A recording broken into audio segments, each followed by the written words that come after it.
बिस्मिल्लाहिर्रहमानिर्रहीम। अस्सलाम वालेकुम। मैं हूं डॉक्टर शुमाइला गफ़ार और आप देख रहे हैं सेहत सब के लिए।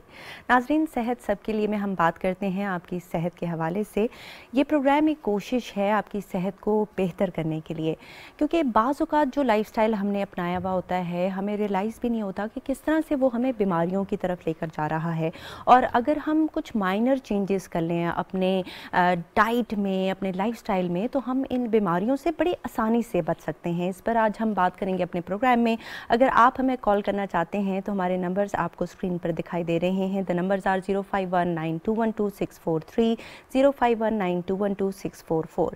हमारे साथ प्रोग्राम में मौजूद हैं मेजर जनरल अज़हर महमूद कियानी साहब, जो कि हिलाल इम्तियाज़ मिलिट्री हैं, AFIC NIHD को कमांड कर चुके हैं, RIC के एग्जीक्यूटिव डायरेक्टर रह चुके हैं, मेडिके कार्डियक सेंटर इस्लामाबाद में आजकल एज अ कार्डियोलॉजिस्ट वर्क कर रहे हैं। अस्सलाम वालेकुम sir, welcome to the programme. Thank you. कैसे हैं आप? ठीक ठाक हैं जी? अल्हम्दुलिल्लाह बिल्कुल ठीक ठाक।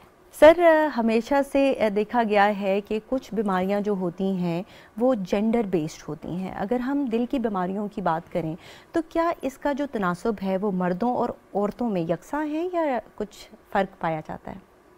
जी, औरतों में आई थिंक जो दिल की बीमारियां, स्पेशली जो कॉर्नरी आर्टरी डिजीज़ है जिसकी वजह से आपको हार्ट अटैक वगैरह होता है या एंजाइना होता है, उसमें फ़र्क है। अच्छा।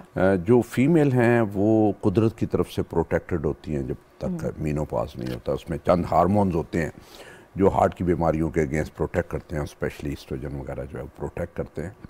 और जब उस एज पे आते हैं कि वो बनने बंद हो जाएं तो फिर उसके बाद रिस्क बढ़ जाता है और फिर रिस्क जो है वो मर्दों के बराबर हो जाता है। अच्छा। यानी 40-45 की एज तक तो प्रोटेक्टेड होती हैं, फिर उसके बाद रिस्क मर्दों की तरफ बढ़ना शुरू हो जाता है। आपको जैसे पता है कि हर 3 में से जो हर आई थिंक 10 में से 3 या 4 बंदे हैं जिनको हार्ट की बीमारी है। और कॉर्नरी आर्टरी डिजीज़ की मैं बात कर रहा हूँ, बाकियों के नहीं, का जिसकी वजह से हार्ट अटैक होते हैं। और फीमेल का जो तनासब बराबर हो जाता है 45 के बाद, उससे पहले जो है तकरीबन हाफ होता है। लेकिन जो हमने डेली प्रैक्टिस में देखा है कि अब ख़वातीन में भी जो कि प्री मीनोपॉजल जो एज होती है 40-45 से पहले, उसमें उनमें भी बीमारियां आ रही हैं। अच्छा। और उसकी वजह ये है कि मोटापा, वज़न ज़्यादा है। फिर हमारे यहाँ जो है कल्चर ऐसा है कि जहाँ पे ख़वातीन वॉक नहीं करती, फिजिकल वर्क कोई नहीं है, अनलेस के कोई वर्किंग लेडी हो तो वो वॉक वगैरह कर लेती हैं। और घर से बाहर बहुत कम निकलती हैं, चार दीवारी में, और सौदा भी जो है मर्द हजरात लेके आ जाते हैं और घर में बैठी रहती हैं। और वो सबसे ज़्यादा कंट्रीब्यूट कर रहा है उनकी दिल की बीमारियों में। सही। वज़न का बढ़ना, फिज़िकल एक्सरसाइज ना होना, देन घर के जो डेली के स्ट्रेसेस हैं, देन उनकी जो आपस में कथारसिस होता है, यानी कि किसी से बात करके अपने आप को हल्का कर दिया, वो भी बहुत कम है। स्ट्रेस जो है वो बढ़ जाता है। प्रेशर्स, इकोनॉमिक प्रेशर्स हैं, बच्चों के प्रेशर्स हैं, वो बढ़ते चले जाते हैं। हम मर्द हज़रात जब घर से बाहर निकलते हैं तो हम इतने ज़्यादा लोगों से मिलते हैं, इतनी हमारी गपशप होती है कि हमारा कथारसिस हो जाता है। जो टेंशनें होती हैं निकल जाती हैं, बोल लेते हैं, गुस्से निकाल लेते हैं, लेकिन हाँ वो स्ट्रेस आउट कर लेते हैं, जो ख़वातीन में नहीं होता। और उसकी ये वजह, और फिर दूसरी जो वजह उनकी ये है कि डायबिटिक जो ख़वातीन है जिनको शुगर की बीमारी है या जिनको ब्लड प्रेशर की बीमारी है, और वो दोनों अगर कंट्रोल नहीं है, जो कि कंट्रोल नहीं होती मेजॉरिटी में, मैं हार्डली देखता हूं कि 10 में से 1 या 2 की कंट्रोल्ड होगी, बाकी 8 की शुगर या ब्लड प्रेशर कंट्रोल नहीं होगी, जो हम डेली प्रैक्टिस में देखते हैं। सही। एक तो कंप्लायंस नहीं है, ना डाइट में कंप्लायंस है, ना एहतियात है, ना दवाइयों में कंप्लायंस है। अच्छा सर, ख़वातीन मोस्टली ये कहती भी नज़र आती हैं कि हम तो रोज़मर्रा के काम कर रहे हैं तो हमारी तो उसी में इतनी एक्सर्शन हो जाती है, तो क्या रोज़मर्रा के जो काम होते हैं वो एक्सरसाइज का रद्दोबदल है? यानी नहीं, बिल्कुल नहीं है। देखें वो सब्स्टिट्यूट उसका नहीं है। हाँ, नेमुल बदल जो है वो उसका नहीं है, बिल्कुल नहीं है। देखें, अच्छी बात है कि आप घर के काम काज करती हैं, उसमें कुछ ना कुछ तो फिजिकल एक्टिविटी होती है, उसमें आपकी कैलोरीज बर्न करती हैं, उठती हैं, बैठती हैं, घुटनों की जो है वो मूवमेंट होती है, टांगों की मूवमेंट होती है, बाजुओं की मूवमेंट होती है, तो उसका कुछ ना कुछ फ़ायदा होता है। लेकिन वो फ़ायदा नहीं होता जो कि एक नॉर्मल वॉक या वर्जिश में होता है। अगर आप आधा घंटा लगातार इस नीयत से चलें कि वॉक करनी है और चलना है और बगैर बीच में ब्रेक किए चलना है, उसका जो फ़ायदा हार्ट के ऊपर होता है वो घर के अंदर वाले काम से नहीं होता। तो इसलिए बड़ा ज़रूरी है। मैं तो यही कहता हूँ कि अगर आपको मौका नहीं मिलता घर में कि आप बाहर निकलें और आपके घर के इर्द गिर्द कोई ऐसी सहूलत नहीं है या पार्क नहीं है जहाँ पे ख़वातीन जो कंफर्टेबली जाके वॉक कर सके, तो घर में ही कोशिश करें वॉक करने की, जितनी थोड़ी जगह है। अगर घर में सीढ़ियाँ हैं तो ऊपर नीचे सीढ़ियाँ चढ़े, बिल्कुल, ताकि वो वाली आपकी एक्सरसाइज हो जाए और वो आपको एक किस्म की वॉक की तरह की वो शुरू हो जाएगी, और उससे आपका वज़न भी जो है वो चेक रहेगा। वज़न को कंट्रोल करना, और स्पेशली अर्ली एज में, यानी ख़वातीन को यंग एज में, जो चाइल्ड बेयरिंग एज है, प्रेगनेंसी है, डिलीवरी है, उसमें वेट बढ़ जाता है। उस वेट को डिलीवरी के बाद जो है आपने पेट को ठीक रखना है, पेट बाहर ना निकले, वेट बढ़े ना, ये सारी चीज़ें आपने एक्सरसाइज करनी होती हैं। तो आप बहुत सारी बीमारियों से, ना आपको शुगर होगी, ना ब्लड प्रेशर होगा, ना हार्ट की बीमारी होगी। तो वज़न और फिज़िकल इनएक्टिविटी वो सबसे बड़ी जो है हमारी जो है रिस्क फैक्टर्स है जो कि ख़वातीन में, और ये हार्ट अटैक करते हैं। अब तो हमारी ख़वातीन जो है वो 30s और 40s में आ रही हैं हार्ट अटैक के साथ। हमारे जो एमरजेंसीज़ हैं उसमें आ रही हैं, MI के साथ आ रही हैं, जो एक्यूट कोरोनरी सिंड्रोम के साथ, हार्ट फेलियर के साथ आ रही है। बिल्कुल। अच्छा सर, बीपी और डायबिटीज़ को यूजुअली लोग बीमारी समझते ही नहीं है, वो कहते हैं कि बस ये है और हमारे साथ है, हम खुद ही इसको कंट्रोल कर लेंगे।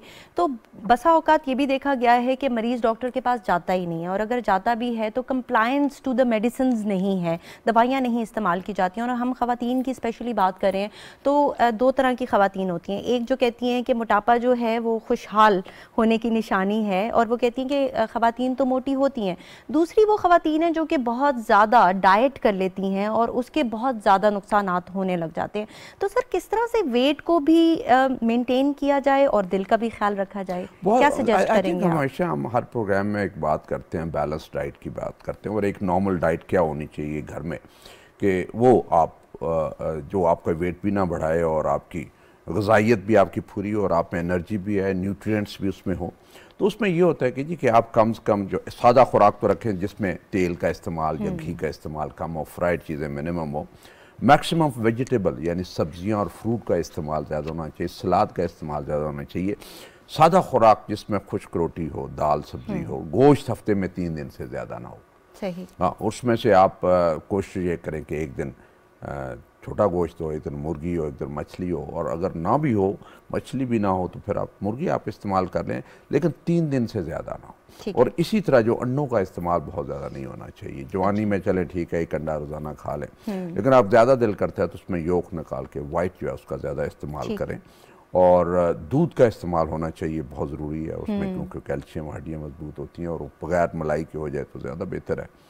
और जितना फाइबर है, जैसे हमारे स्नैक्स हैं, समोसे पकौड़े की जगह पे हम चने और मकई के दाने या छल्ली वगैरह खा लें तो वो आपके लिए बहुत बेहतर है। ये फाइबर है जो कि फिलिंग इफेक्ट होता है, और जिनको भूख ज़्यादा लगती है वो अपनी भूख इस तरीके मिटा सकते हैं कि ये चीज़ें, छल्ली ज़्यादा खाएं या चने के दाने खाएं, पानी वानी पिएं, और जब भूख लगे तो एटलीस्ट आप चपाती या बाकी जो चीज़ें हैं वो कम खाएं, तो वो आपके लिए ज़्यादा बेहतर है।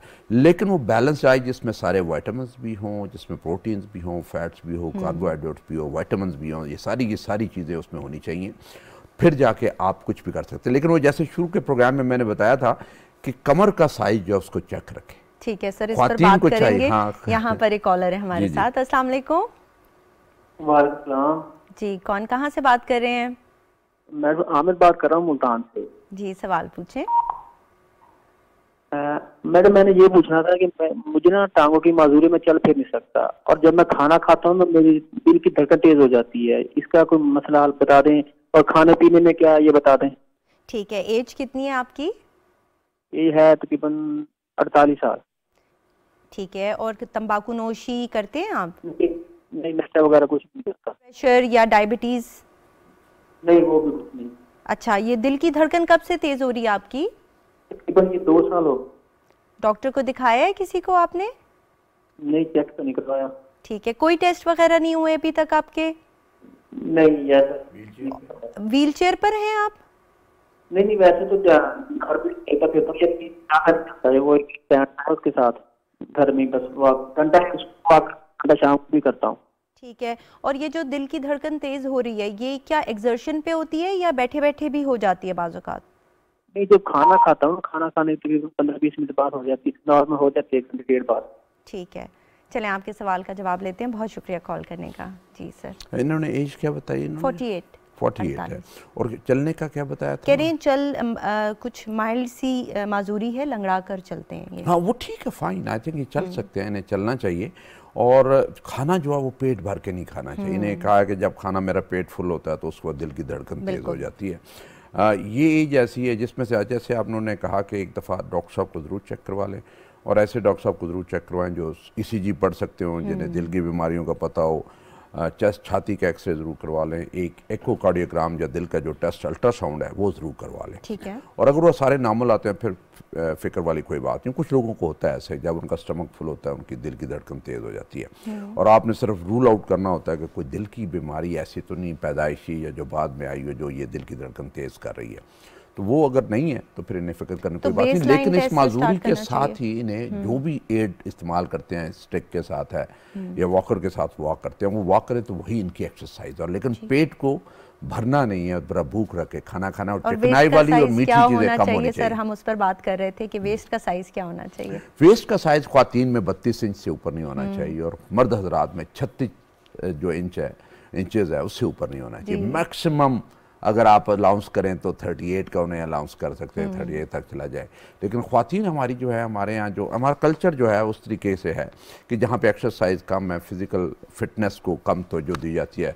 स्पेशली अगर आप वर्किंग लेडी है तो ये आपको पता होता है, या किसी ऐसी जगह पे जो कि हाई एंड पे लोग होते हैं, उन्हें अपनी वेट का ज़्यादा कॉन्शियस होते हैं, फिगर के बारे में ज़्यादा कॉन्शियस होते हैं, वो उसका ध्यान करते हैं। लेकिन जो बाकी ख्वातीन है वो ध्यान नहीं करती, इसलिए हमारी ज़्यादातर ख्वातीन 40-50 में तकरीबन वो चलने के काबिल नहीं रह जाती। घुटने जवाब दे जाते हैं, वेट ज़्यादा हो गया, कमर में दर्द हो गया, सांस फूल जाता है चलने से, धड़कन तेज़ हो जाती है, और ये सारी चीज़ें होती हैं। और जो उनसे ये सांस फूलता है वो चलना बंद कर समझती हैं कि ना चलने से वो सेहतमंद रहेंगी, उतनी ही अपाज बनती चली जाती है। और इसलिए मोबिलिटी जो हरकत है उसमें बरकत है। आप जितना भी वज़न हो कोशिश करें कि आप 15 मिनट से आधा घंटा डेली ज़रूर वॉक करें, और उस वेट के साथ आपका दिल भी फिट रहता है, आपके लंग्स भी फिट रहते हैं, और आपके जोड़ों को आदत पड़ जाती है मूवमेंट की उस वेट के साथ। बिल्कुल ऐसा ही है सर। और कहा जाता है कि जब आप बेड रिडन हो जाते हैं तो मोर्टेलिटी यानी आपकी डेथ के टूवर्ड्स चांसेस जो होते हैं वो 10% बढ़ जाते हैं।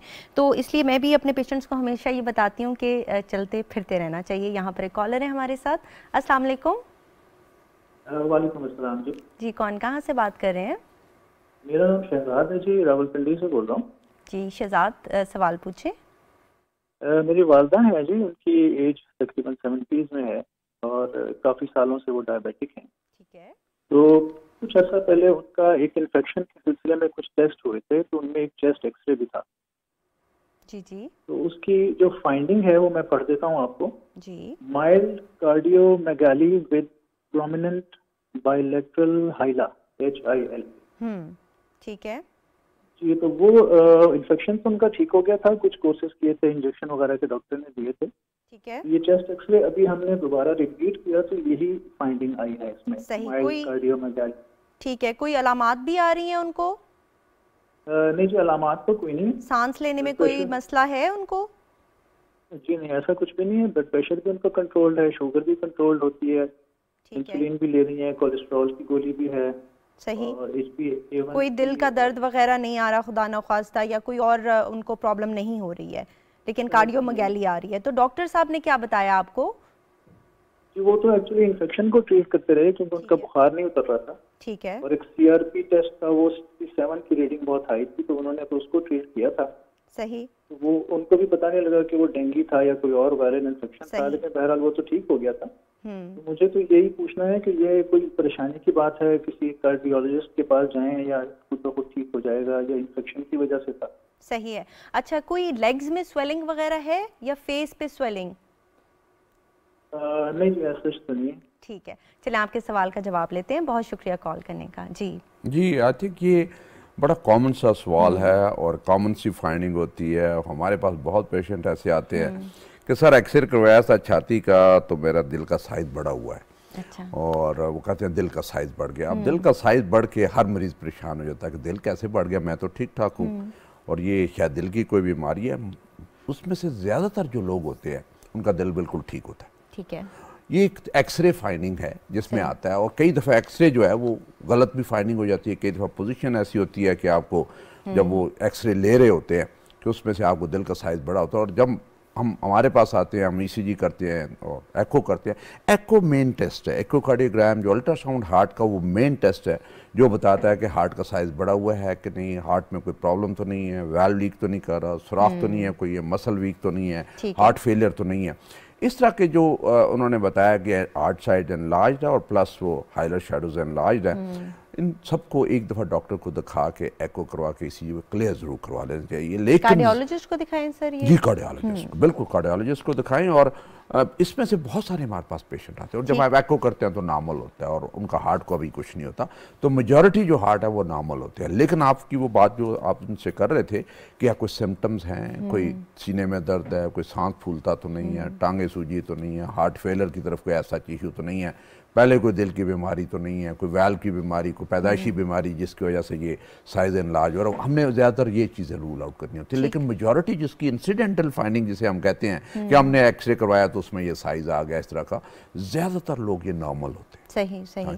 और सर कंपैरिजन भी किया जा सकता है अगर कोई पुराना एक्सरे वगैरह पड़ा हुआ हो उससे? देखें उसमें से ऐसे कंपैरिजन भी किया जैसे उसका फ़ायदा होता है कि पहले अगर एक्सरे में कोई शेडो था या हार्ट का कोई शेडो था, डिस्पीयर हो गया, नहीं हुआ। लेकिन मेन जो चीज़ करने वाली, आप शक निकालें, ठीक है, और इधर से ज़हन से क्लियर हो कि आपको दिल की तकलीफ है कि नहीं है, जाके एको करवाएं, ईसीजी करवाएं, नॉर्मल है तो बिल्कुल रिलैक्स। और बहुत अच्छी बात यह है कि ये पूछ रहे हैं, अगर एक फाइंडिंग है तो ये उसको फॉलो अप कर रहे हैं। और हमारे प्रोग्राम का भी यही मकसद है, हम हमेशा से यही कहते हैं कि अगर डॉक्टर नहीं कह रहा तो मरीज़ ने खुद अपना फॉलो अप जो है वो जारी रखना है और डिग आउट करना है। और वंस आपको पता चल जाता है कि कोई कॉज नहीं है, then you can be peaceful कि कोई मसला नहीं है। अच्छा सर, डायबिटीज़ किस तरह से हमारे हार्ट को इम्पैक्ट करती है, और मोटापे, डायबिटीज़ और हार्ट की बीमारियों का क्या रिलेशन है? देखिए, जो मोटे लोग हैं उनमें डायबिटीज़ ज़्यादा होती है, जो जिनका वेट ज़्यादा है, जो चलते ज़्यादा नहीं है, जो उनकी खुराक ऐसी है जिसमें शुगर का ज़्यादा इस्तेमाल, चिकनाई का ज़्यादा इस्तेमाल, कैलोरिक वैल्यू जिसकी ज़्यादा होती है वो इस्तेमाल करते हैं, उनका वेट बढ़ता है। और जो वेट बढ़ता है उसी हिसाब से आपकी जो शुगर बढ़ती है उससे कोप करने के लिए इंसुलिन चाहिए, इंसुलिन जो है कम होती चली जाती है और आपको फिर डायबिटीज़ होती है, और कई दफ़ा फैमिली हो तो उससे आ जाती है। अब डायबिटीज़ जो है, जितने डायबिटिक्स है उसमें से आई थिंक 33-34% जो है उनको दिल की बीमारी होती है। अच्छा। और हमारे पाकिस्तान में जहाँ पे कंट्रोल ही नहीं होती, ना कोई चेक करता है, यहाँ पे आप 30% ना कहें, यहाँ पे 50% को हार्ट अटैक होता है। अच्छा। जिनको भी डायबिटीज़ है, डायबिटीज को चेक करना बहुत जरूरी है। वो कहते हैं ना कि ये मदर ऑफ ऑल डिजीजेज है, हर बीमारी की जड़ है। बिल्कुल। और ये बंदे को ऊपर से नीचे तक जो है पिघला देती है। और अगर आपने इसका ध्यान ना किया और आपकी बीमारी सर से यानी दिमाग से सिलसिला शुरू होगा, फॉलेज से शुरू होगा, अंधेपन पे आएगा, दिल का हार्ट अटैक फेलियर होगा, गुर्दे फेल होंगे, टांगों की नालियां बंद होंगी, टांगे कटेंगी, गैंग्रीन होगी। हाँ। ये चीज़ें ये नुकसान पहुंचाती है। इसलिए पहले दिन से इसे कंट्रोल करना चाहिए कि आपने शुगर अपनी 110-20 से सुबह के ऊपर नहीं जाने देनी, फास्टिंग जिसे हम कहते हैं, बगैर खाए पिए। ठीक है।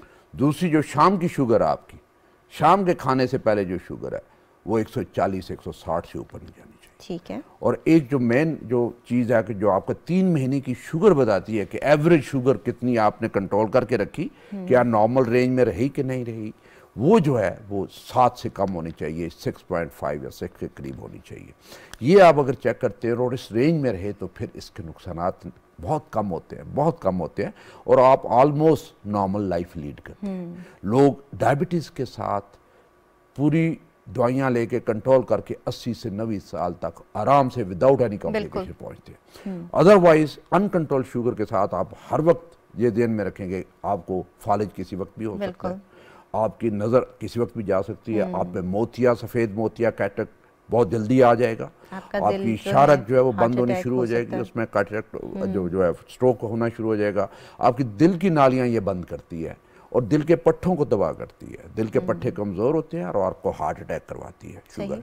इसलिए उसे कंट्रोल करना ज़रूरी है। और आपके गुर्दे जो है वो आपके 40 साल में 50 साल में फेल होने शुरू हो जाते हैं। और सबसे ज़्यादा जो गुर्दे फेल होने की वजह है, नंबर 1 डायबिटीज़ है, नंबर 2 ब्लड प्रेशर है। अच्छा। ये 2 चीज़ें ऐसी हैं जो गुर्दे जल्दी फेल करती हैं जब आपको डायलिसिस पे जाना पड़ता है या फिर आपको गुर्दे रिप्लेस करने पड़ते हैं। इसलिए इसको मेटिकुलसली कंट्रोल करना बहुत ज़्यादा जब आप देखें, डॉक्टर के पास जाने की ज़रूरत है शुगर और ब्लड प्रेशर में जब तक ये कंट्रोल ना हो। ठीक है। जब ये कंट्रोल हो जाए और आपको एक नुस्खा दे दिया जाए और दवाइयों पर आराम से कंट्रोल चल रहा है तो फिर अपने डॉक्टर खुद बन जाए। और खुद मॉनिटर करें, उनको मेंटेन करें। दवाइयाँ ऊपर नीचे एडजस्ट करनी शुगर की आप खुद करना सीखें। आप ब्लड प्रेशर की जब डॉक्टर साहब बता देंगे कौन कौन से दवाई को ऊपर नीचे करना है तो खुद करना सीखें, ताकि डॉक्टर के पास विजिट्स कम हो। और डॉक्टर के पास विजिट्स उस वक्त होने चाहिए जब कोई इमरजेंसी हो या कोई ऐसी कोई चीज़ हो। देखें बाहर ये शुगर और ब्लड प्रेशर ज़्यादातर नर्सेज करती हैं, और वो उन्हें पता होता है डायबिटिक नर्स है, हाइपरटेंसिव नर्स है, वो सारी चेक करती रहती है। यहाँ पे आप नर्स खुद बन जाए, आपके विजिट अस्पताल के कम हो जाए, और अगर आप दवाई अपनी बाकायदगी से लेंगे तो आपको कॉम्प्लिकेशंस या इश्यूज बहुत कम नहीं होंगे। यहाँ पर एक कॉलर है हमारे साथ। अस्सलाम वालेकुम। वालेकुम सलाम जी, कौन कहाँ से बात कर रहे हैं? मैं मियां वाली से शाहजहान बोल रहा हूँ जी। जी, सवाल पूछे। मेरा दिल का भी थोड़ा मसला था, एक स्टड भी रखा हुआ है। अच्छा। दवाइयाँ भी खा रहा हूँ, मेरा पैदल चलता हूँ, वॉक करता हूँ ना जी, ब्लड प्रेशर नीचे आ जाता है, जब सोता हूँ तो ब्लड प्रेशर ज्यादा हो जाता है। ठीक है। कितनी आपकी? तो आधा घंटा जब वॉक करूँ ना तो ब्लड प्रेशर आ जाता है, कई बार तो 110/70 पे आ जाता है। ठीक है। जब आप कह रहे हैं कि सोते हैं तो आपका ब्लड प्रेशर बढ़ जाता है, जब आप नॉर्मल कोई एक्टिविटी कर रहे होते हैं तो उस वक्त कम होता है, आप कह रहे हैं? हाँ, कम आ जाता है, 120-25/80 पे, इससे कम आ जाता है। ठीक है। तो ब्लड प्रेशर की जो दवाइयाँ हैं वो आप बाकायदगी से इस्तेमाल कर रहे हैं? हाँ, एक गोली 5 mg की रात को खाता हूँ। ठीक है। कितनी गोलियां खा रहे हैं आप? और भी किसी मसले के लिए कोई गोली खा रहे हैं? 2 गोलियां और भी, एक कस्ट्रोल और एक लो प्लेट, वो भी खाता हूँ। ठीक है। और फ्लूइड इनटेक ठीक है आपकी? पानी वगैरह सही पीते हैं? पानी वगैरह पीता हूँ, पानी तो। ठीक है। इसकी वजह से कोई मसला हुआ है, कभी चक्कर वगैरह आया हो या आप गिर गए हो बेड से उठते वक्त? हाँ, ये तो पहले हुआ था। 5 मिलीग्राम वाली कौन सी गोली? 5 मिलीग्राम वाली कौन सी गोली ले रहे हैं आप? नाम तो नहीं है मुझे इसका, आता नीले रंग का पत्ता है उसका। ठीक है। 30 गोली होती है। ठीक है। कोई और मसला भी है इसके अलावा आपको, कोई शुगर वगैरह? कोई मसला नहीं, कमजोरी ज्यादा है। चलते फिरते हैं आप? बिल्कुल, मैं 40 मिनट साइकिल चलाता हूँ। ठीक है। अच्छा। और घंटे तक भी वॉक कर लेता हूँ। ठीक है। तंबाकू नोशी वगैरह कर रहे हैं कोई? सिर्फ खाता हूँ। ठीक है। और डॉक्टर से बाकायदगी से चेक करवाते हैं आप? बिल्कुल, जाता रहता हूँ, उनको बता दो, वो बोलते हैं कोई बात नहीं, ये सोने की वजह से है, ये वो। सही है। ठीक है, चलें आपके सवाल का जवाब लेते हैं। ठीक है, ठीक है, सवाल आपका समझ आ गया, हम जवाब देते हैं आपको। बहुत शुक्रिया कॉल करने का। जी जी, जैसे हमने पहले पिछले प्रोग्राम में बताया हुआ है कि नॉर्मल ब्लड प्रेशर जो है वो आपका 90-60 नीचे वाला और ऊपर वाला 140-90 के दरमियान जिधर मर्जी है चक्कर लगाता रहे, वो नॉर्मल ब्लड प्रेशर है। और जिन लोगों को ब्लड प्रेशर की तकलीफ है और वो जो दवाइयाँ ले रहे हैं उनका ब्लड प्रेशर नीचे वाला 110-70 से नीचे नहीं जाना चाहिए और ऊपर वाला 140-90 से नहीं जाना चाहिए। और अगर चलने से ब्लड प्रेशर ऊपर चला जाता है, कुछ का एग्जर्शन से अगर थोड़ा सा ड्रॉप होता है तो वो देख ले कि कहीं कॉर्नरी आर्टरी डिजीज़ ना हो, डॉक्टर साहब को आप ज़रूर दिखाएं। ये दवाई जो ले रहे हैं ये ठीक दवाई है, आई थिंक वो 5 मिलीग्राम की जो बता रहे हैं, मोस्ट प्रॉब्ली ये एमलोडिपिना और वैस्कुलर है जो कि नीले रंग का पत्ता है जो बता रहे हैं। तो अगर इनका ब्लड प्रेशर 110-70 से नीचे आता है तो फिर बेशक उस गोली को आधा कर दें, नारवेस जो 5 मिलीग्राम वाली उसको आधा कर दें, बाकी दवाइयाँ जारी रखें, नस्वार बंद कर दें। नस्वार जो है वो तंबाकू है, नस्वार का भी कोई इफेक्ट होता है? बहुत ज़्यादा इफेक्ट होता है। देखिए, नस्वार ज़्यादा खाने से मुंह का कैंसर बहुत होता है, गले का कैंसर, मैदे का कैंसर बहुत ज़्यादा होता है, दिल की बीमारी, तंबाकू है ना। अच्छा। और तंबाकू जो है किसी भी फार्म में है, चाहे नस्वार के फार्म में है, सिगार के फार्म में है, सिगरेट के फार्म में है, हुक्का के फार्म में है, ये नुकसान पहुंचाता है। तो इसलिए इससे बचें तो ज़्यादा बेहतर। जिन लोगों को ब्लड प्रेशर, शुगर और दिल की बीमारी है उसमें बहुत ज़्यादा नुकसान है, मेजर रिस्क फैक्टर जो है तंबाकू नोशी है या तंबाकू का खाना है। अच्छा। तो इसलिए नस्वार जो लोग इस्तेमाल करते हैं उनको दिल की बीमारी ज़्यादा होती है, ब्लड प्रेशर की बीमारी, कैंसर मुंह के ज़्यादा होते हैं और लंग का कैंसर भी जो इन्हें होता है। अच्छा सर, पोस्टरल हाइपोटेंशन भी हो सकती है कि अगर पोस्टरल हाइपोटेंशन होती है, अगर आप देखें कुछ लोग जो आपकी एज बढ़ती है 60 साल से ऊपर जब आप जाते हैं तो आप अगर जल्दी से खड़े होते हैं तो आपकी रिफ्लेक्सेस बड़ी स्लो हो जाती हैं। ठीक है। एक कनेक्शन होता है ब्रेन का और टांगों का कनेक्शन होता है, और जब आप खड़े होते हैं तो ब्रेन को सिग्नल जाता है कि जी कि आप खड़े होने लगे हैं, टांगों की नालियां सिकुड़ जाएं। तो वो जो एज ज़्यादा होती है वो सिग्नल ज़रा स्लो हो जाती है, तो अब सिग्नल पहुंचता ही नहीं ब्रेन में। जब तक ब्रेन का एक्शन शुरू होता है उस वक्त डिले होता है, उस डिले में आपका ब्लड प्रेशर पूल डाउन हो जाता है, टांगों में चला जाता है और आपको चक्कर आते हैं। लेकिन चंद सेकंड जब आप खड़े होके तो इंतज़ार करते हैं तो वो चक्कर ख़त्म हो जाते हैं, वो सिग्नल पहुंच जाते हैं, टांगे जो है नालियां सिकुड़ जाती हैं, तो आपको ये पोस्चरल ड्रॉप नहीं होता। इसलिए 60 साल के जो लोग हैं उन्हें चाहिए कि जब उठें तो आराम से उठें, और स्पेशली रात को जब सोए हुए होते हैं उस वक्त गिरने के बड़े चांसेस होते हैं, बाथरूम में गिरने के बड़े चांसेस होते हैं। जब रात को उठें तो बिस्तर के एज पे बैठ के, किनारे पे बैठ के अपने आप को स्टेबल करें कि मुझे चक्कर तो नहीं आ रहे। फिर खड़े हों तो कोई ना कोई दीवार नज़दीक देखें, उसका सहारा लें, अगर चक्कर आए भी तो एटलीस्ट उसका सहारा ले लें। और फिर जब स्टेबल हो जाए तो फिर बाथरूम में जाएं, और फिर बाथरूम में भी जाके जब बैठ के कमोड से आप खड़े होते हैं तो उस वक्त भी एहतियात करें किसी चीज़ को पकड़ ले, क्योंकि ज़्यादातर जो 60 साल के बाद हादसात होते हैं बाथरूम में होते हैं। लोग गिरते हैं, लोगों की ये फीमर जो है उसकी नेक वो फ्रैक्चर हो जाती है, चोट आती है, और कुछ लोगों को सर की चोट आती है जिसमें सबड्यूरल हेमाटोमा और इस तरह की चीज़ें जो आ जाती हैं ओल्ड एज में। तो ये जो बाथरूम है, और स्पेशली जो ओल्ड एज के लोग हैं, उन्हें चाहिए कि अपने बाथरूम में जो कमोड है या नहाने वाली जगह है वहाँ पे रेलिंग ज़रूर हो जिसको आप पकड़ ले, हाथ से आप पकड़ ले, कि अगर आप कमोड के साइड पे आए तो एक रेलिंग लगी, उसको पकड़ के आप खड़े हो जाए। सही। और इसी तरह आप बाथरूम में अगर नहा रहे हैं, शावर के नीचे, टूटी के नीचे नहा रहे हैं, तो आपके वहां पे भी रेलिंग होनी चाहिए कि कहीं आपका बैलेंस खराब हो तो आप उस रेलिंग को पकड़ लें ताकि गिरे ना। ज्यादातर जो इमरजेंसीज होती हैं और जानलेवा होती हैं वो बाथरूम की इमरजेंसीज होती हैं, और घर वालों को पता भी नहीं चलता है कि पेशेंट जो है वो बाथरूम में गिर चुका है। दूसरा, मैं यहाँ पर ये भी कहना चाहूँगी कि बहुत सारे लोग जो होते हैं जब रेलिंग नहीं लगी हुई होती तो वाटर पाइप को खड़े होकर पकड़ कर वो खड़े होते हैं, तो ये भी बहुत ज़्यादा डेंजरस है, क्योंकि अगर उसमें गर्म पानी आ रहा है और वो पाइप टूट गई है तो बर्न्स भी हो सकते हैं। यहाँ पर एक कॉलर है हमारे साथ। जी, अस्सलाम वालेकुम। वालेकुम सलाम मैडम, मैं जिला झांग से मोहम्मद हुसैन अर्ज कर रहा हूँ। जी हुसैन साहब, और सवाल पहले भी मेरी जनरल साहब से बात हो गई है। सबसे पहले तो मैं जनरल साहब को बहुत बहुत सलाम अर्ज करता हूँ, और वो बहुत मेहरबानी फरमा रहे हैं अपने कीमती वक्त से टाइम निकाल कर। हमारे लिए उनकी बातें बड़ी मुफीद साबित होती हैं। बहुत शुक्रिया। तो एक दफा पहले भी मेरी कॉल मिली थी जनरल साहब से, मैंने रिक्वेस्ट की थी देसी खुराक के मुतालिक। ठीक। तो इन्होंने मेहरबानी फरमाई, इन्होंने कहा घर का देसी घी खा सकते हैं। मेरे घर वालों ने मुझ पर पाबंदी लगाई हुई थी। मैं बिल्कुल देहात के इलाके में रहता हूँ, हमारे अभी भी कच्चे घर हैं। जी जी।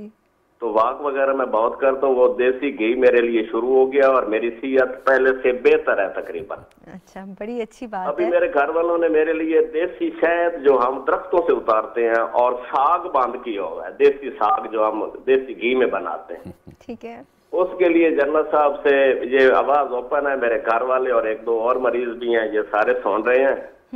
तो उसके लिए ये मेहरबानी फरमा कर बताएं। मैं शुगर का भी मरीज हूँ और उसके अलावा हाई ब्लड प्रेशर का भी मरीज हूँ। जी, बहुत शुक्रिया कॉल करने का। हमें याद है कि आपने कॉल किया था, और हम बहुत खुश हैं कि आपकी सेहत जो है वो बेहतर हो रही है, और आपके सवाल का जवाब हम जरूर लेंगे। और एक दफा फिर जनरल साहब के लिए हम सब की बहुत बहुत ज्यादा दुआएं कि इतना कीमती वक्त ये निकालते हैं, और पीटीवी तो हर जगह पे चल जाता है, हमारी केबल वगैरह नहीं है लेकिन एंटीने पे चल जाता है। बिल्कुल ऐसा ही है। बहुत शुक्रिया कॉल करने का। और आपका भी डॉक्टर साहब बहुत शुक्रिया, आप भी बहुत अच्छा सवाल पूछती हैं। बहुत शुक्रिया। और हमें बहुत अच्छा लगता है जब आप लोग अप्रिशिएट करते हैं और जो बातें सर बता रहे हैं आप उस पर अमल करते हैं, आपकी सेहत बेहतर होती है, तो हमारे लिए बहुत खुशी का बाइस है। बहुत शुक्रिया कॉल करने का। जी सर। जी जी, इनका बहुत बहुत शुक्रिया। और अच्छी बात है कि घर वालों को भी बिठा के ये प्रोग्राम दिखाते हैं ताकि हर एक दफ़ा सुन ले। उनके घर वाले बहुत सख्त लगते हैं उन्होंने इन पे बहुत पाबंदियाँ और गैर ज़रूरी पाबंदियाँ लगाई हुई हैं। साग जो है बहुत अच्छी चीज़ है और आपकी सेहत के लिए बहुत अच्छी चीज़ है, इन्हें साग खाना चाहिए और घर वालों को नहीं रोकना चाहिए। सही सर। शहद, और शहद बहुत अच्छी चीज़ है, और ये देसी शहद है जो खुद निकाला हुआ है। ये जो बाजारी शहद है जिसमें चीनी डाली होती है और मिक्स्ड होता है, मिलावट होती है, वो ठीक नहीं है। जो असली शहद है वो वाकई वो ग़िज़ाइयत से भरपूर होता है, लेकिन उसकी भी मिकदार कम इस्तेमाल करनी चाहिए। यानी आप दूध में डालना चाहते हैं, चाय में डालना चाहते हैं, तो 1 या 2 चम्मच से ऊपर नहीं डालना चाहिए, बस इतना ही आप इस्तेमाल करें। और ये बहुत अच्छी चीज़ है, और इसमें जो है शफात भी है और इसमें ग़िज़ाइयत भी है। लेकिन शुगर वाले जो मरीज़ हैं उनको बड़ी एहतियात करनी चाहिए कि उन्हें अगर असली शहद है तो एक छोटा चाय वाला चम्मच, टीस्पूनफुल जिसे हम कहते हैं, उससे ज़्यादा इस्तेमाल नहीं करना चाहिए, क्योंकि इससे फिर अगर ज़्यादा इस्तेमाल करें क्योंकि शुगर ऊपर चली जाती है।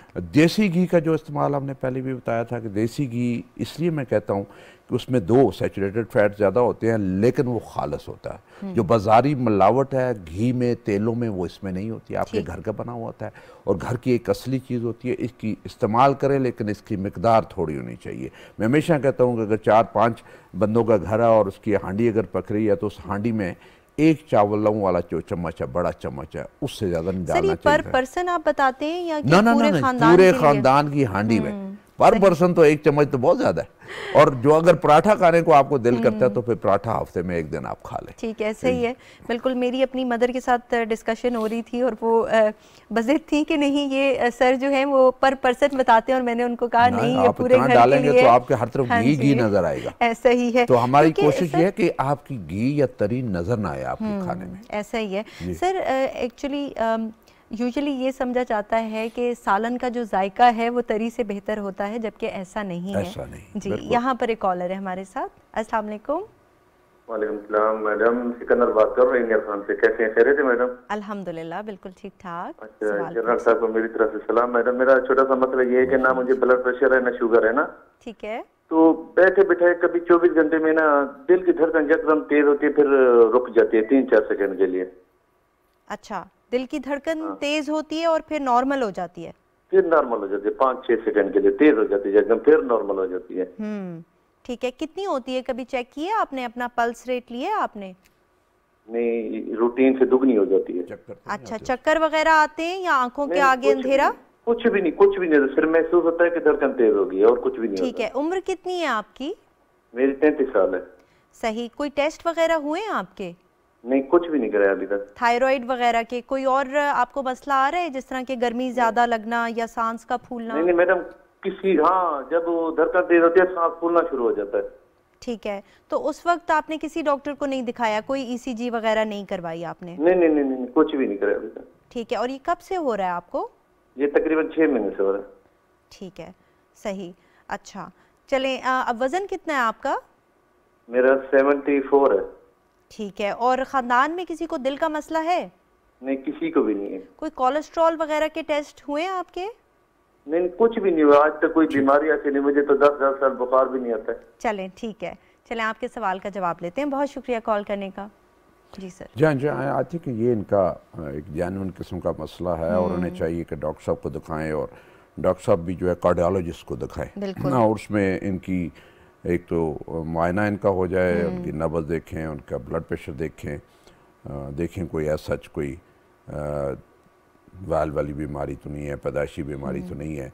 छाती का एक्सरे हो जाना चाहिए और इकोकार्डियोग्राम जो है वो होना चाहिए। और अगर ईसीजी में कुछ नहीं आता, जब वो टेस्ट करते हैं तो इनके एक रिकॉर्डिंग होती है 24 घंटे की या 48 घंटे की, होल्टर मॉनिटरिंग। उसमें ये होता है कि वो एक वॉकमैन की तरह का एक आला लगा देते हैं, 7 इलेक्ट्रोड लगा देते हैं, तो वो 24 या 48 घंटे में दिल की धड़कन को रिकॉर्ड करता है। ठीक है। तो इनकी ये जो तेज़ होती है या आहिस्ता होती है या रुक जाती है, उसका ज़रा पता चल जाएगा। लेकिन पहले जो है वो चेस्ट एक्सरे, ईसीजी और एको जो है टेस्ट वो ज़रूर हो जाने चाहिए।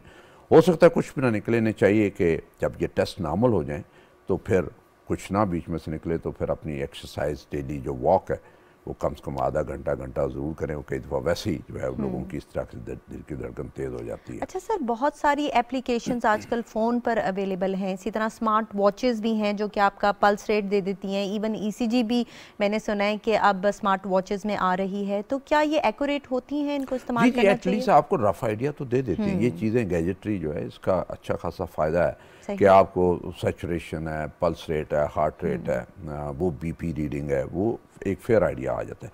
तो वो हो जाना चाहिए। अगर वो हो जाए तो बहुत बेहतर हो। अगर ऐप्स आपके पास हैं तो वो बहुत बेहतर हो, आपको बताती रहती हैं। इसी तरह हमारे पास जो ये ऑक्सीमीटर वगैरह हैं, ये आपको हार्ट रेट दे देते हैं, ऑक्सीजन सैचुरेशन दे देती है, जो स्पेशली कोविड में ज़्यादातर जो इस्तेमाल हुआ था।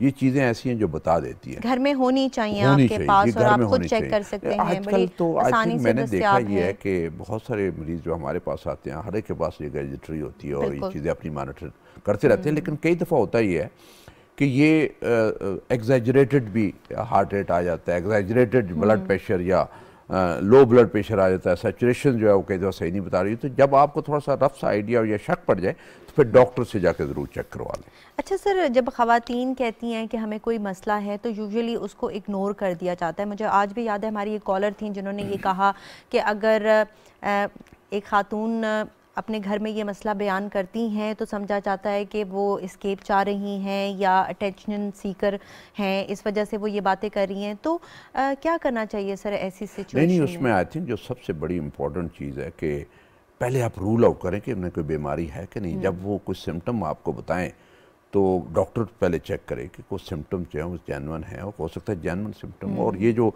जेंडर बायस वाला आपने बात की थी, ये है कि हम कई दफ़ा ख़वातीन को कहते हैं कि ये फंक्शनल हैं, ये नहीं है, और हमारा एक माइंड ब्लॉक होता है और हम उसको एक्सेप्ट नहीं करते कि वो बीमार हो सकती है, बिल्कुल, और उन्हें कोई मसला हो सकता है, और उसमें फिर बाद में नुकसान होता है। जब आप लेट करते हैं तो वो फिर एमरजेंसी में आती हैं या कोई और उन्हें डैमेज हो चुका होता है। तो जब भी कोई खातून कंप्लेंट, उसको जेन्युइन लेना चाहिए, ऐसे ही है। जब तक साबित ना हो जाए कि ये इन्हें कुछ नहीं है। और कई दफ़ा एंग्जाइटी तो है हमारे, देखें बहुत ज़्यादा एंग्जाइटी है, बाहर भी एंग्जाइटी है, हमारे यहाँ ज़्यादा एंग्जाइटी है, कल्चर हमारा ऐसा है, प्रेशर्स ऐसे हैं, और हमारे प्रॉब्लम, सोशल प्रॉब्लम्स ऐसे हैं जिसमें औरतों में एंग्जाइटी ज़्यादा है, इनसिक्योरिटी बहुत ज़्यादा है, प्रोटेक्शन जो है वो बेसिकली एक डर खौफ। मैं तो ये कहता हूँ कि पाकिस्तान में जो औरत होना है वो एक बहुत बड़ा चैलेंज है, ऐसे ही बहुत बड़ा चैलेंज है। आपको जिंदा रहना, सरवाइव करना बहुत बड़ा मसला है, और आपने डर खौफ में 24 घंटे के डर खौफ में आपने रहना है। मैं सारी तो नहीं, जो पढ़े लिखे लोग हैं, जिनकी अच्छी फैमिलीज, हाई एंड वाले लोग हैं, उनमें शायद डिफरेंस हो, लेकिन जो आम खातून है वो तो बेसिकली उसके लिए बहुत ज़्यादा इनसिक्योर फील करती है। पहले दिन से, जब से शादी होती है उसके बाद जो है इनसिक्योर फील, कब छुट्टी हो जाएगी, कब क्या हो जाएगा, कैसे उसको असेस करें, कैसे वैल्यूएट कर रहे हैं। और सर मैंने यही देखा है कि जब एक औरत कंप्लेन कर रही होती है तो वो मोमेंट होता है जब चीज़ें वाकई ही सीरियस हो चुकी होती हैं, क्योंकि पहले वो अपनी हेल्थ को इग्नोर कर रही होती है, हस्बैंड की टेक केयर और बच्चों की टेक केयर कर रही होती है, और तब वो बताती है जब उसको वाकई ही प्रॉब्लम होता है। तो इसको वाकई सीरियसली लेना चाहिए। जब आप, मेरा ख्याल है जब एक औरत, सर यहाँ पर एक कॉलर भी हैं, उनको ले लेते हैं और फिर इस डिस्कशन को कंटिन्यू करेंगे। अस्सलाम वालेकुम। जी जी, और हमारे साथ एक खातून ही हैं जी, सवाल पूछिए और अपना नाम भी बताएं। सबसे पहले तो डॉक्टर साहब का जो ये फीमेल के बारे में ये बात कर रहे हैं तो बड़ा अच्छा लगा, बहुत शुक्रिया। हेलो, हाँ जी, मैं बीपी की ये मेडिसिन ले रही हूँ। जी, अपना नाम भी बताइएगा और कहाँ से कॉल करिए आप? मैं गुजरांवाला से नुसरत बात कर रही हूँ। जी, सवाल पूछे। तो ये एक बेस्कॉर्ड है जो मैं रात को लेती हूँ, और एक ये केरेक, ठीक है, ये मैं सुबह लेती हूँ। तो मैं आया डॉक्टर साहब से पूछना चाहती हूँ ये बीपी के लिए ठीक है? सही, बीपी और आप जब मैं ये वॉक करूँ या चलूँ तो मुझे सांस मेरा फूलता है। ठीक है, वजन तो कितना कुछ वेट भी मेरा ज्यादा है जी। वजन कितना है आपका? क्या पूछ रही हैं? वजन कितना है, वेट कितना है आपका? वजन मेरा ज्यादा है, बैठने से, अब घर में बैठने से ज्यादा हो गया, पहले मेरा थोड़ा कम था। तो ठीक है, ब्लड प्रेशर कितना होता है आपका? बीपी 140। ठीक है, नीचे वाला सही। और नीचे वाला? मेरी एज नीचे वाला कितना होता है? 80। अच्छा, ठीक है। और कोई शुगर वगैरह का मसला है, कोई और नहीं? मसला? नहीं, सारे टेस्ट मेरे क्लियर हैं। ठीक है। और थोड़ा सा ये है कि मुझे ये इसका जॉइंट का ये घुटनों का वेट की वजह से लगता है, कुछ एज वाइज भी है, और ये जो है इसका यूरिक एसिड का थोड़ा मसला था, इसकी मेडिसिन मैं समटाइम ले लेती हूँ, समटाइम छोड़ देती हूँ। ठीक है, एज कितनी बताई आपने? मेरी 53। अच्छा जी, बहुत शुक्रिया कॉल करने का। आपके सवाल का जवाब लेते हैं। थैंक यू जी। जी, आई थिंक इनका जो मेडिसिन ले रही हैं इन्हें सूट कर रही हैं, और उनका ब्लड प्रेशर 140/80 जो कि नॉर्मल रेंज में है वो ठीक रहता है, और वेट उन्होंने बताया कि उनका ज़्यादा है, और गुजरांवाला को हो और वेट ना ज़्यादा हो, क्योंकि गुजरांवाला खासा खाते पीते लोग हैं माशाल्लाह, खुश खुराक हैं, वहाँ पे ज़्यादातर लोगों का वज़न ज़्यादा होता है। लेकिन इन्हें मेरी एडवाइस होगी कि ये इस वज़न के साथ भी कोशिश करें वॉक करने की और अपना वेट कम करने की कोशिश करें। हो सकता है ये काफ़ी दफ़ा कोशिश कर चुकी हूँ, लेकिन अगर आपका वेट एक्सरसाइज और डाइट के साथ नहीं कम होता तो फिर आप इस वेट के साथ वॉक करें ताकि आपका सिस्टम यूज टू हो जाए। आपके जोड़ यूज टू हो जाए, आपकी कमर यूज टू हो जाए, आपके फेफड़े यूज टू हो जाए, दिल यूज टू हो जाए, दिमाग यूज टू हो जाए। क्योंकि बहुत सारी चीज़ें ऐसी होती हैं कि वेट के साथ आप बिल्कुल डिसेबल होते चले जाते हैं और आपका चलना बंद करते हैं, डर के चलना बंद कर देते हैं कि नहीं सांस फूल जाएगा, दरगते मैं गिर ना जाऊं, तो उससे फिर आप डिसेबल होके फिर फाइनली आप बिल्कुल ही बैठ जाते हैं और नहीं चलते। इसलिए जितना भी आपका वेट हो, आपके लिए चलना बहुत ज़रूरी है। कम से कम टाइम रख के शुरू में आप कम चलें, 10 मिनट 15 मिनट रोज़ाना 1 मिनट बढ़ाते जाएं और अपने आप में एक विल पैदा करें कि जी कि मैंने चलना है और अपना वज़न भी कम करना और इतनी वॉक करनी है, तो उससे बहुत सारे मसले आपके कम होते हैं। वो मैंने जैसे पहले भी बताया कि एक वेट और प्लस उसकी जितनी कॉम्प्लिकेशंस हैं, नुकसानात हैं, heart attack, blood pressure, sugar की ज़्यादा होती है। लेकिन ना चलना, एक वेट वाला जो हैवी वेट है या ओवर वेट है या ओबीज़ है, वो जब चलता है तो वो बहुत सारी जो चीज़ें प्रॉब्लम्स हैं इनको कम करता है। वो उससे बहुत बेहतर है जो नहीं चलता। तो इसलिए जितना भी वेट हो और आपने कोशिश किया वेट कम नहीं हुआ तो फिर आपको वॉक ज़रूर करनी चाहिए, ये बड़ी इंपॉर्टेंट है। और आजकल तो मैं नाजरीन के लिए ये बड़ा ज़रूरी है कि आप समझें और आपकी एज यंग है या मिडल एज है और आपका वेट बहुत ज़्यादा है, यानी ग्रॉसली ओबीज़ है, आपको 150 200 से ऊपर वेट चला गया और आपका वजन नहीं कम हो रहा, तो अब इसके लिए स्पेशल सर्जरीज शुरू हुई हैं। मेडिकल हेल्प ले सकते हैं, एक मेडिकल हेल्प ले सकते हैं जहाँ पे फिटनेस हो।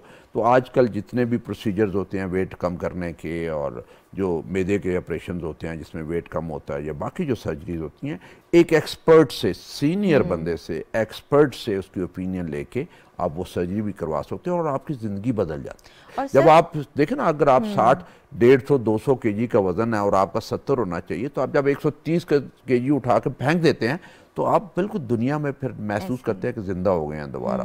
और वो आपकी फिटनेस और वॉक वगैरह वो सारी चीज़ें शुरू, तो हर चीज़ का हल मौजूद है। आप ये सारी चीजें सिर्फ वो हल जो है वो ढूंढना है, वहां तक पहुंचना है। यहाँ पर एक कॉलर है हमारे साथ। अस्सलाम वालेकुम। जी जी अस्सलाम वालेकुम जी, कौन कहाँ से बात कर रहे हैं?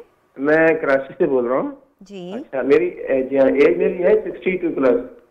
अच्छा, माशाल्लाह आपका प्रोग्राम मुझे बहुत अच्छा लगा और पहली दफा मैंने टीवी पे किसी से कांटेक्ट किया है तो बड़ा अच्छा मुझे लगा, तो मैंने ट्राई। तो मैं डॉक्टर मसला बयान करूँ कि 63 प्लस एज है। अच्छा, मेरा बीपी जो है ना अमूमन पहले हाई जाता था, 170 180 चले जाता था। फिर मैंने जो डॉक्टर को दिखाया था, उन्होंने मुझे नार्वेक्स 5 mg दी, वो मैं लेता हूँ तो ठीक रहता है। लेकिन मेरा शुगर का एक ऐसा मसला है। हेलो जी जी, हम सुन रहे हैं। हाँ, आप बोले। मेरा शुगर का मसला ये है कि मैंने टेस्ट कराए थे, सब नॉर्मल थे। तो मैं जब 2-3 दिन तक शुगर नहीं लेता एहतियातन, कम चीजें खाता हूँ चीनी की, तो मेरी फास्टिंग की शुगर है वो हाई जाती है। अच्छा। और मैं दावत में पहले काफी टेस्ट किया, मैं डेली 2-3 दफा चेक करता हूँ, 10 घंटे 12 घंटे की फास्टिंग पे जी तो 80 रहती है। लेकिन अगर मैं शुगर ना खाऊं ना तो हाई जाती है। ये मुझे समझ में नहीं आया। मैंने 3 दिन से अभी भी चेक कर रहा हूँ कि वे ये जब मैं 2-3 दिन शुगर नहीं लेता हूँ तो वो फास्टिंग में शुगर हाई जाती है। तो ये मुझे समझ में नहीं आती। ठीक है। और जो रैंडम शुगर है वो ठीक रहती है? हाँ, वो ठीक रहती है, 140 वगैरह आ जाती है, कभी 160 आ जाती है, ज्यादा कहीं कुछ खा लिया। लेकिन फास्टिंग की मेरी अगर 2-3 दिन में चीनी ना खाऊं तो हाई जाती है और 100 तकरीबन 20 25 16 पे आ जाती है। और मैं रात को दावत में जाऊं, खूब चीनी मिठाई वगैरह खा लूं, 80 81 82 आ जाती है। तो ये मुझे कॉम्प्लिकेशन समझ में नहीं आई। हाँ, ये तो बड़ा मजे का सवाल है और इसका जवाब लेते हैं सर से। बहुत शुक्रिया कॉल करने का। ये उसके लिए तो आई थिंक जो बेहतर जो था वो तो डायबिटोलॉजिस्ट जो होते हैं, शुगर के स्पेशलिस्ट, वो उसका जवाब देते हैं। लेकिन इनका ये है कि सबसे पहली मेरे इन्हें ये एडवाइस है कि ये पोटेंशियल डायबिटिक और इनकी शुगर ज़्यादा होती है और उन्हें मीठा नहीं खाना चाहिए। ठीक है। जो खाना आप दावतें खाते हैं और शुगर खाते हैं उसका जो इल इफेक्ट है वो होता है। और शुगर मैं हमेशा कहता हूँ कि जिनको शुगर होने वाली है, पोटेंशियल डायबिटिक हैं, उनके लिए चीनी गुड़ और शक्कर उनके लिए जहर की जगह पे आ जाता है, ऐसे लगता है कि आप जहर खा रहे हैं। अच्छा, तो स्लो पॉइजनिंग है ये। हाँ, यस, अगर आपका है, हाँ, अगर आपने मीठा खाना ही है तो आप फ्रूट की शक्ल में खाएं, जो ज़्यादा मीठा नहीं है, जिसमें सेब हो गया, अमरूद हो गया, केला हो गया, और कोल्ड ड्रिंक्स और ये चीनी, गुड़ और शक्कर, ये सारे एक जैसे हैं, ये बहुत नुकसान पहुँचाते हैं और आपके फ्यूचर जो आपकी कंट्रोलेबल जो डायबिटीज़ होगी उससे बचा के रखते हैं। ये अभी ये करें कि ये अपनी मीठा बंद कर दें और वॉक शुरू कर दें, आधा घंटा डेली वॉक करें। इन्हें किसी मेडिसिन की भी फ़िलहाल ज़रूरत नहीं होगी, उनकी शुगर जो है वो ठीक होगी। और ये जो तजर्बे करते हैं कि मीठा खा के करने वाला, वो वाला सिलसिला आप बिल्कुल तजर्बे बंद कर दें कि मीठा हर सूरत में, जहाँ पे चीनी, अगर दिल करता है तो कैंडल इस्तेमाल करें, स्प्लेंडा करें, और अगर आपने कोई डिज़र्ट या कोई मीठी चीज़ खानी है तो वो उसमें का पाउडर या वो पाउडर डाल के वो आप पका के वो खा लें, लेकिन शुगर वाली चीज़ ना खाएं। अच्छा। बहुत सारे लोग डायबिटिक्स ऐसे होते हैं जो बॉर्डर लाइन डायबिटिक्स होते हैं या पोटेंशियल डायबिटिक्स होते हैं, और वो अपनी शुगर को बगैर दवाई के कई साल गुजारते हैं, उन्हें दवाई की ज़रूरत नहीं पड़ती, वो कंट्रोल कर लेते हैं क्योंकि वो खुराक पे ध्यान करते हैं, वो लापरवाही नहीं करते, शुगर का इस्तेमाल नहीं करते, वॉक करते हैं और वज़न को बढ़ने नहीं देते, नींद अपनी 6 से 8 घंटे पूरी करते हैं और गैर ज़रूरी जो है वो स्ट्रेस नहीं लेते। अच्छा सर, जिन लोगों का दिल करता है मीठा खाने को, तो आपने कहा कि वो फ्रूट की शक्ल में मीठा ले सकते हैं, लेकिन क्या शुगर जो है, जिन लोगों का दिल कर रहा होता है मीठा खाने का, तो क्या उनको शुगर होने वाली होती है? ऐसा क्यों होता है कि मीठा खाने का दिल करता है? देखिए, आप ये एक ह्यूमन जो है ना वो साइकी है कि जिस चीज़ से मना करें वही चीज़ से ज़्यादा खाने को दिल करता है। और अब मीठा, आप शुगर वालों को आप शुगर से मना करते हैं, उनका ज़्यादा दिल करता है छुप के खा लें। वो ऐसे होता है कि शायद किसी और को नुकसान होगा, उन्हें नुकसान नहीं हो रहा, जो शुगर से रोक रहे हैं या मीठी चीज़ से रोक रहे हैं उन्हें नुकसान नहीं हो रहा। तो ये वाली क्रेविंग जो होती है शुगर वाले लोगों को ज़्यादा होती है और इसलिए वो मीठा खाने की कोशिश करते हैं, क्योंकि वो रोका जाता है, छुपा रहे होते हैं, और वो फिर वही वाली चीज़ होती है कि घर में हर मीठी चीज़ ढूंढ के वो खाते हैं जब सारे नहीं देख रहे होते, तो नुकसान अपने आप को पहुँचा रहे होते हैं। हमने देखे हैं बहुत अच्छे अच्छे मरीज डिसिप्लिन, अरे इतनी उनकी शुगर है लेकिन उन्होंने डाइट पे सिर्फ कंट्रोल की है, मेडिसिन की बहुत थोड़ी ज़रूरत पड़ी है और बहुत कम टैबलेट, एक टैबलेट आधी टैबलेट से वो शुगर को कंट्रोल करके रखते हैं, और इतने अच्छे डिसिप्लिन होते हैं कि कहीं भी उन्हें ऑफर हो जाए किसी मीठी चीज़ की तो वो नहीं लेते, जो चीज़ बताई जाती है उसी को फॉलो करते हैं। इसका बड़ा आसान तरीका है कि आपने जो अपना सर है वो एक दफ़ा राइट और एक दफ़ा लेफ्ट घुमाना है और आप बहुत सारी बीमारियों से बच सकते हैं। एक ना जो है वो मैं आपको बताऊं कि हमारी जो पॉपुलेशन है, हमारी जो आबादी है पाकिस्तान की, मेजॉरिटी जो है वो पॉवर्टी स्ट्रिकन है, जिनको अफोर्ड नहीं कर सकते और जिनको डॉक्टर के पास जाना अफोर्ड नहीं कर सकते, टेस्ट करवाना अफोर्ड नहीं कर सकते, दवाई लेना अफोर्ड नहीं कर सकते, लेकिन जो सबसे मुफ्त में चीज़ मिलती है वो मशवरा और परहेज़ है। उस परहेज़ पे अमल करें तो इस सारी टेंशन से बच सकते हैं जो खर्चे की तरफ जाते हैं। अच्छा, अगर आप डूज एंड डोंट्स, यानी जो आपको मना किया जाए, ये चिकनाई नहीं खानी, शुगर नहीं खानी, पैदल चलना है, सिगरेट नोशी नहीं करनी, नींद पूरी करनी है, गैर ज़रूरी परेशानी में मुब्तला नहीं होना, आपको बीमारी नहीं होगी, और अगर होनी भी है तो 10-15 साल 20 साल तक लेट हो जाए। सर, चाय भी क्या नुकसानदेह होती है? अगर नहीं, चाय की कोई नहीं आती, 3 कप आराम से आप दिन के पी सकते हैं, कॉफ़ी पीना चाहे 3 कप वो पी सकते हैं, दूध का गिलास रोजाना आप पी सकते हैं बगैर मलाई के। सर, यहाँ पर आखिरी कॉलर है हमारे साथ। अस्सलाम वालेकुम। वालेकुम सलाम व रहमतुल्लाह। जी, कौन कहाँ से बात कर रहे हैं? मैं एडवोकेट हाफिज अतीउल्लाह बात कर रहा हूँ इस्लामाबाद से। जी, सवाल पूछें।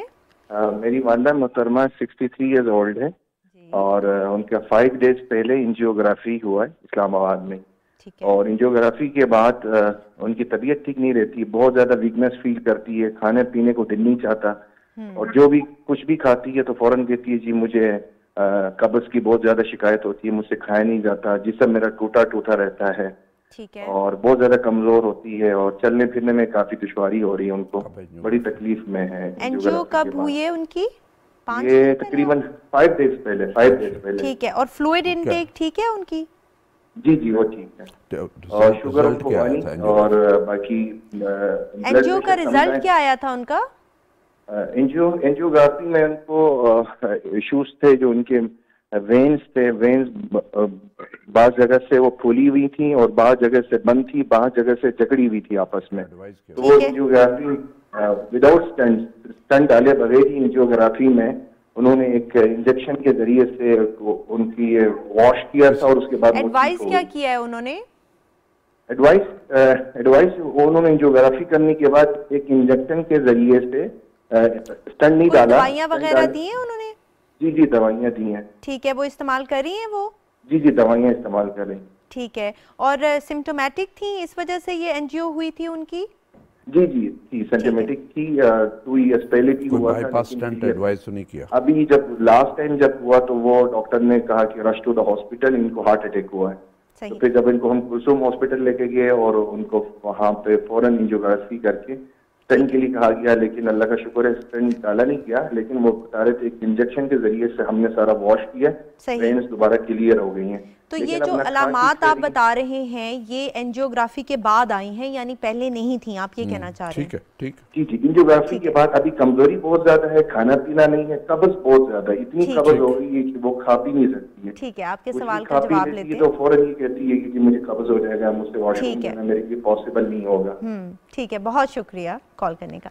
जी सर, शॉर्ट सा आंसर दीजिए। इसका बेसिकली आई थिंक इनका लगता है कि जो एंजियोग्राफी हुई इसमें पता चला कि इतनी ज्यादा कोई ब्लॉकेज नहीं थी, जिसको ना स्टंट की जरूरत है ना बाईपास की जरूरत है, दवाइयों से ही वो ठीक हो जाएगा और वो उसमें प्रॉब्लम हुआ। ये जो एंजियोग्राफी के बाद का मसला बता रहे हैं ये कुछ लोगों को हो जाता है, इसमें डाई जब जाती है और नया हार्ट अटैक हुआ और ये कंट्रास्ट जब जाता है तो कमज़ोरी महसूस होती है, भूख भी नहीं लगती, जिस्म में कमज़ोरी होती है, जूं वो जिस्म से वॉश आउट होता है, चंद दिन लगते हैं तो ये तबीयत बेहतर होती चली जाती है। तो ये इंशाल्लाह चंद दिनों में जी पानी ज़्यादा पिएं और आहिस्ता आहिस्ता भूख लगनी शुरू हो जाएगी। फिर अभी जो इनके इफेक्ट चल रहे होंगे, 5 दिन पहले की एंजियोग्राफी और हार्ट अटैक हुआ था तो हार्ट अटैक के भी इफेक्ट चल रहे हैं, उसमें भी भूख कम हो जाती है, जूं आपका वो हार्ट अटैक बेहतर होता है उससे वो टायर्डनेस वो सारी आहिस्ता से फिर इम्प्रूव करनी शुरू हो जाएगी।